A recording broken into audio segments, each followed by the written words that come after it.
The 1960s weren't just a decade, they were a revolution. A time when music didn't just play in the background, it tore down walls, defied authority, and rewrote the rules of culture. And at the heart of it all, rock and roll. It started with innocence, the Beatles charming the world with mop-top haircuts and She Loves You. But by '67, the summer of love exploded. Psychedelia painted the air. Hendrix set his guitar on fire. The Doors sang about breaking on through. And suddenly rock wasn't just music, it was a movement. The clubs of London and the streets of San Francisco became battlegrounds for a new sound. The Stones brought the devil's swagger. Clapton poured his soul into the blues. Paige and Zeppelin turned amplifiers up to 11. And in the middle of it all, the kids, your parents, maybe you, screamed, danced, and believed that music could actually change the world. Because this wasn't just about guitars and drums. It was about rebellion. Vietnam raged. Civil rights marched forward. Women burned bras. Men grew their hair. And rock and roll, it became the soundtrack to a generation refusing to sit down and shut up. The 60s gave us legends. The 60s gave us anthems. And most of all, the 60s gave rock its soul. Long may it live. In the 1960s London, two guitarists emerged from the same vibrant music scene, Eric Clapton and Jimmy Page. Both shared a deep love for the blues, but their paths would diverge in ways no one could have predicted. Clapton became the standard bearer for pure, heartfelt blues. Page, a visionary who transformed those same roots into something entirely new. Their differing approaches would spark one of rock's most fascinating tensions. Eric Clapton, the boy who wept over his first guitar, who bled Chicago blues through English fingers. By 24, they'd already carved Clapton as God on subway walls. His religion? Pure, undiluted, reverent. Then came Jimmy Page, the session mercenary who weaponized the blues, the architect of Led Zeppelin, where Mississippi Delta moans met Norse mythology and backstage destruction. Their credo? Take what you want, credit who you must. Two guitar gods. One worshipped at the altar of blues purity, the other sold his soul to rock and roll excess. Eric Clapton didn't just dislike Led Zeppelin, he saw them as everything wrong with modern music. But this wasn't just artistic differences. This was a holy war for the soul of rock itself. Two visions, one sacred, one profane, and when they collided, it all started when Clapton had just quit Cream, sickened by the psychedelic circus. He retreated to the sanctity of pure blues with John Mayall, while Page assembled what he called the ultimate blues band. The Cold War began here, December 29, 1968, the night the Yardbird's corpse gave birth to Led Zeppelin. Clapton watched from the shadows and heard something that made his blood run colder than the London snow. Clapton said in one of the interviews, "I heard them that winter at the Marquee Club, Jimmy's new blues band. They played Howlin' Wolf, but Wolf wasn't in the room, just four white boys turning suffering into stadium chants." He also mentioned Led Zeppelin stole riffs from Chester Arthur Burnett for their song The Lemon Song. Chester Arthur Burnett, better known by his stage name Howlin' Wolf, was an American blues singer, guitarist, and harmonica player. He was at the forefront of transforming acoustic Delta blues into electric Chicago blues, and over a 4-decade career recorded blues, rhythm and blues, rock and roll, and psychedelic rock. He is regarded as one of the most influential blues musicians of all time.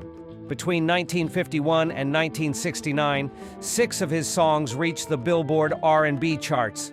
His studio albums include Howlin' Wolf, a.k.a. the Rocking Chair album, a collection of singles from 1957 to 1961, the Howlin' Wolf album, 1969, Message to the Young, 1971, the London Howlin' Wolf Sessions, 1971, and the Backdoor Wolf, 1973. His reputation grew throughout the blues revival of the 1960s, and he continued to perform until November 1975 when he performed for the last time alongside fellow blues musician B.B. King. Later, Paige, in one of his interviews, replied to Eric, "He never understood. The blues wasn't museum art, it was alive. We didn't steal, we alchemized. Wolf's raw pain into something grander." Paige also mentioned, "Art isn't charity, darling. Muddy Waters borrowed from Sunhouse. We borrowed from Muddy. The blues is a baton, not a burial shroud." After all this fuss, the duo shared the stage in 1970. The Royal Albert Hall, 1970. The air smelled of sweat and bourbon. Clapton had just stormed off stage after a blistering blues set, only to find Paige lounging in his dressing room. The argument started with riffs, but ended with something far darker. The crew of the show have reported there was heated argument among Clapton and Paige. Eric was heard saying, "You think you're clever, don't you, rewriting Wolf's pain into your bloody rock opera? He's eating beans from a can while you're flying first class to Nebworth." Eric also hissed two words, "publishing rights." To these allegations, Paige casually replied with a glass of whiskey in his hand, "Eric, if purity paid so well, why are you here begging for a support slot?" After the heated discussion, Eric got so frustrated he called the organizers of the show and told them he will never be sharing the stage again with Led Zeppelin. The press called the entire episode as Blues Schism. In the eye of this hurricane stood John Bonham, a man who carried the ghosts of every blues drummer who never got their due. Watch his left foot. That's not just rhythm. That's the pulse of the Mississippi Delta, filtered through a Midlands pub brawler. John Henry Bonham was an English musician who was the drummer of the rock band Led Zeppelin, noted for his speed, power, fast single-footed kick drumming, distinctive sound, and feel for groove. He is regarded as one of the greatest and most influential drummers in history. Eric described, "Since I've Been Loving You" is his one of the favorite song from Led Zeppelin. Christ, listen to that. Bonzo played like his drums were on fire. Plant wailed, Paige stole, Jones hid, but he was the only one who didn't lie.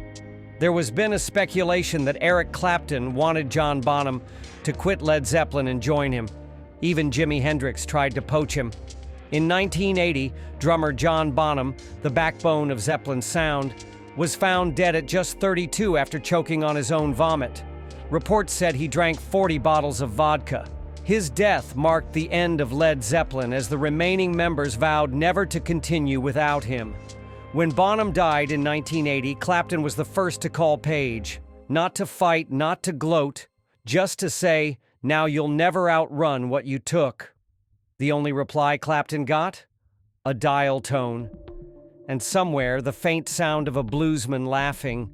Led Zeppelin reunited for a one-off performance at the Ahmet Ertegun tribute concert on December 10, 2007, at the O2 Arena in London, primarily to honor the memory of Ertegun, the founder of Atlantic Records, who passed away in 2006.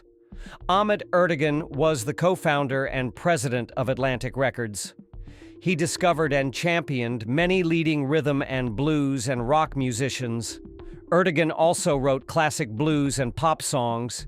He served as the chairman of the Rock and Roll Hall of Fame and Museum, located in Cleveland, Ohio. Ertegun has been described as one of the most significant figures in the modern recording industry. Led Zeppelin 1 is the debut studio album by the English rock band. It was released on January 13, 1969 in the United States and on March 31, 1969 in the United Kingdom by Atlantic Records. Watching them getting reunited, Eric commented, "Watching them reform was like seeing a taxidermist's idea of a band. That wasn't Zeppelin, just Jimmy's ego wearing Bonzo's skin." In the end, their feud outlived the men who inspired it. When Howlin' Wolf's daughter confronted Paige in 2012 about royalties, he reportedly smiled and said, The statute of limitations on genius never expires. Clapton's response? He quietly paid Wolf's granddaughter's college tuition. Time never healed this rift. Not fame, not tragedy, not even age. Because some wars aren't fought over chords or royalties, they're fought over soul. And in that battle, there are no winners, only survivors. Comment and let us know, is Eric was really jealous or was it something else? Subscribe Rock New for more mysteries.